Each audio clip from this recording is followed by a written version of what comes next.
No mai haere mai ki te whare of Caroline, a rawa called John. Tēnā koutou.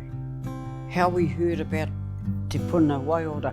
My neighbour mentioned it to us, and she'd seen our concrete tank out there. People came out and did a survey saying like where a good place to put the tank, and so the process from there, once they've started to sort themselves out, it moved quite quickly after we sorted it out.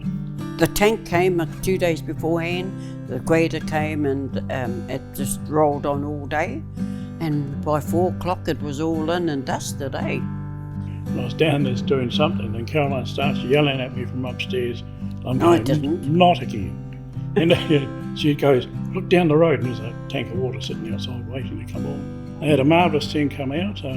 The quality of water to what we're getting now is just unbelievable. Yeah. You can go to the shop and buy bottled water. That's exactly what the filtration system is doing on this. I recommend it, to anyone is go down that pathway and get yourself water. The Kaumātua and Queer are struggling.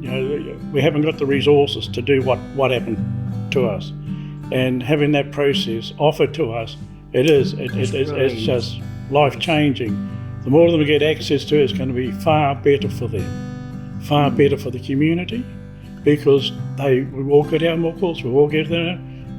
We've got our daughter stays in town there, too frightened to tell her here because she might come out and pop all the bottles up.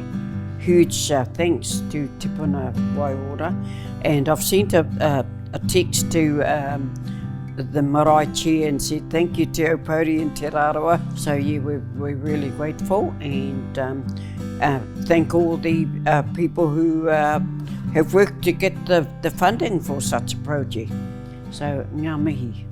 Te Puna Wai Ora, water is safe. Life. Oh. Water is life.